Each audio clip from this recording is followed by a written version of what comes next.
G'day everyone, Rune here, and this is chapter 4 of my What If Naruto Was a Girl series. In the last chapter, in order to prevent Naruto from telling Sasuke about her being a Jinchuriki outright, Kakashi made a deal with her that she could only tell him after the team did a C rank mission. When Naruto decided to force the issue of a C rank, Team 7 was given the mission to escort Tazuna. After the fight with the Demon Brothers, which both Naruto and Sasuke handled, and the fight with Zabuza, they finally arrive in the Land of Waves. There, Naruto actually had a heart-to-heart with Inaria a lot sooner and was a lot gentler about it. The tree walking went the same, and Naruto still met Haku. Only here, Naruto actually ended up opening up about some of her insecurities and regrets, earning some advice and a compliment. The next chapter begins now. Just like in canon, Sasuke and Naruto do eventually end up getting to the top of the tree, with Naruto being so exhausted that she doesn't wake up on time the next morning. And also like in canon, the team decides to leave her there to sleep. Only this time, Sakura lists off to Tsunami a long list of things she and Ino had always done when Naruto had worn herself out that seemed to help. After this, things remain the same until Sasuke ends up trapped in the Ice Mirror prison. Here, Sasuke is able to activate his Sharingan at will with one Tomo in each eye, allowing him to better dodge Haku's attacks. Sakura, for her part, creates a bunch of shadow clones in order to surround Tazuna and better protect him from any stray attacks. When Naruto finally gets there, she creates a bunch of shadow clones, while out of sight, to distract Zabuza and Haku. While her clones keep them busy, she transforms into her kitten form and heads into the mirrors to try and help Sasuke.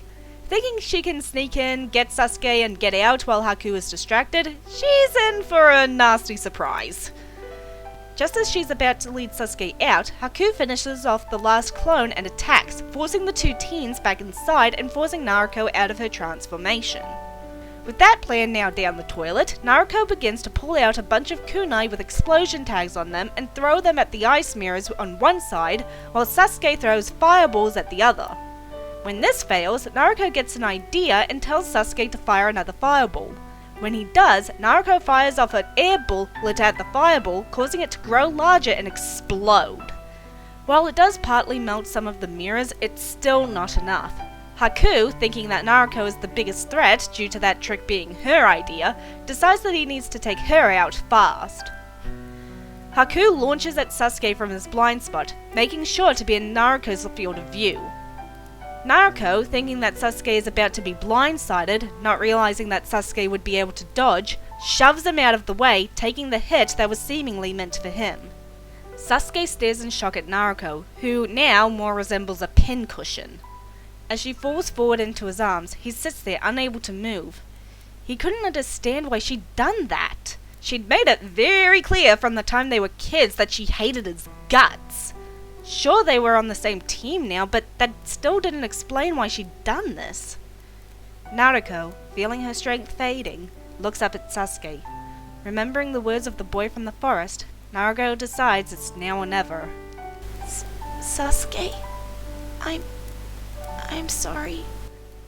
Idiot! You should have let me handle it! Why did you— Despite the pain, Naruto shakes her head slightly, cutting Sasuke off. That's not what I'm apologizing for. I'm sorry that I resented you.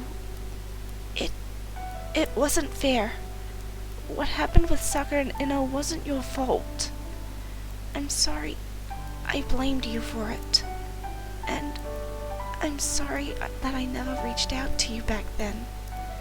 If I hadn't been such a scaredy kitten, if I'd reached out to you like Ino did for me, maybe we could have been friends.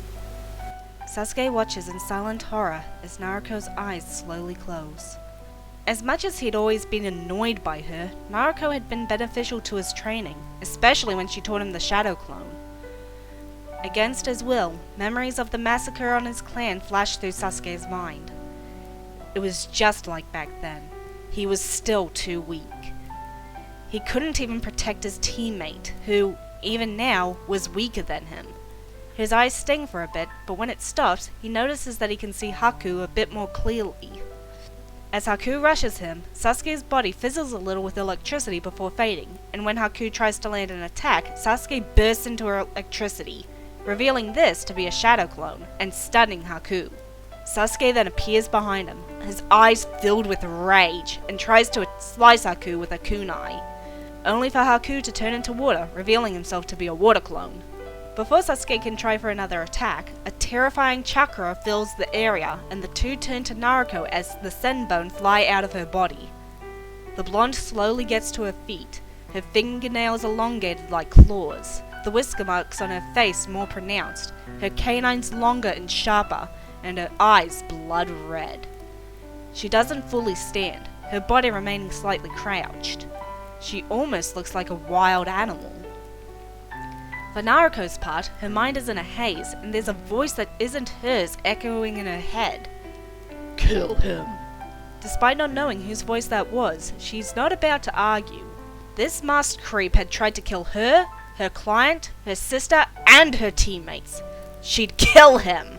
Quickly switching over to the others for a moment, Kakashi isn't as hurt here as he was in canon. This is because with Sakura using shadow clones to watch her and Tazuna's back, as well as knowing Water Shield, she's able to have her clones use the shield long enough to get them both out of the way.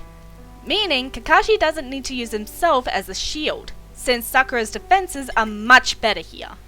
That being said, Sakura does still have much lower chakra reserves compared to Sasuke and Naruto. So despite having better chakra control, she is still working with a limited resource. So I think she'd only be able to do this about 3 times before she ran out of enough chakra to not only replace the shadow clones, but also use the water shield.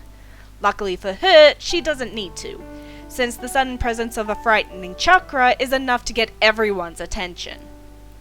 Frantically, Sakura looks around, trying to figure out where it's coming from, only to realize that it's coming from the place she last saw Sasuke and Naruto. A ball of dread settles in her stomach as a million scenarios flash through her mind. This couldn't be good. Back with Naruto, in such a state of rage and protective instinct, she charges the man that had tried to hurt those dear to her. Grabbing Haku before he can disappear into one of the mirrors, she throws him into another, cracking it. Then, before Haku could react, or even try to get out of the way, she punches him right through the mirror, breaking his mask and knocking him out cold. It's only then that Naruto recognizes this boy as the one from the forest, the one that had given her advice and that she considered a possible friend. This means that Haku isn't there to stop Kakashi's strike, so when Gato arrives with an army behind him, Zabuza ends up going through the fight with a hole in his chest. Badass! Thy name is Zabuza! Before he dies, Zabuza asks Naruto to take Haku with her, to give him a chance at a better life. After this, the timeline syncs up mostly with canon. The thugs are scared off, the Great Naruto, or in this case, Great Naruko bridge is finished, and Team 7 go home. Except this time, Naruto gives her address to Inari so they can keep in contact via letters, and Haku goes with them. He's not sure why Naruto didn't kill him, but he wants to respect his master's last wish. He also takes Zabuza's executioner's blade with him, knowing that Zabuza wouldn't want anyone else getting their hands on it. Besides, it's all he can hold on to as a memento. On the way, he and Naruto talk and get even closer than before. He asks Naruto what her dream is, and when Naruto tells him, he can't help but smile. If Naruto really did become the Hokage, then Konoha would be very lucky indeed. As for the Hokage, I don't see him being too upset over letting Haku stay in the village, since he is a nice guy, so I think he would put Haku on some kind of probation within the village. Also, Kakashi does follow through on his promise, and the day after they arrive back, the team, including Haku, meets where they all had the bell test. Finally, Naruto tells Sasuke, and also Haku, about her being a Jinchuriki, explaining what had happened on the bridge and why she was such a fast healer. Sasuke is surprised, but he doesn't act aggressively. It actually explains a lot about how Naruto was treated and why everyone kept whispering about her while they were growing up. He's just a little annoyed that he was the last to know, but he can still understand why. If anything, he's more curious about Naruto's apology and what she'd resented him over. But he's also got a feeling that Naruto would never tell him without seemingly on the brink of death, so he decides he can figure it out for himself. Haku also doesn't act negatively. After all, his last master was called a demon and actually had the attitude to back it up. Naruto was just acting as a locked box to a literal demon. As for the Chuunin exams, Kakashi decides to enter them on his own. They're all progressing rapidly thanks to Naruto's shadow clone trick, and he thinks it would be a good chance for them to meet more strong people. So during the month before the exams, he has the team focus on their teamwork since it's really what they need to work on the most. As for what happens with Konohamaru, Sakura actually decides to join in on the ninja game, seeing it as a good way to get to know the kids that Naruto has become so fond of.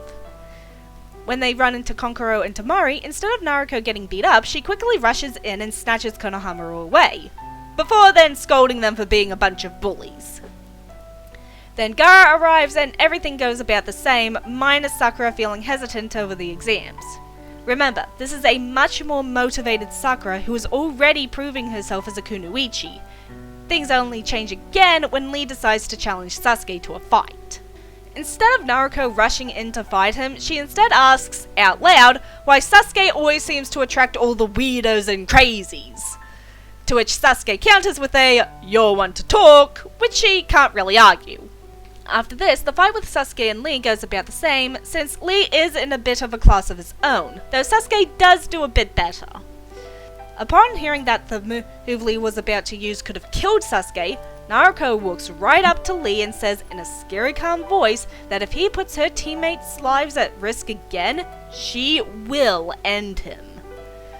While she's walking back to her team, Lee shakily asks why she's getting so strung up about this, since he's heard of the little girl that would pick fights with Sasuke all the time. Stopping, Naruto looks at him over her shoulder and smiles. "I grew up. Oh, and stay away from my sister." And that, everyone, is where I'm going to end the story for now. Join me next time as the Chuunin exams begin in full force. I'm Rune. See you next chapter.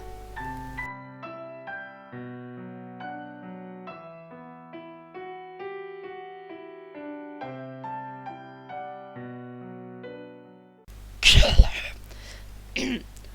Kill him. Kill him. God, I cannot do Kurama's voice. I'm sorry. After this, the fight with Sasuke and Lee goes about the same, since Sasuke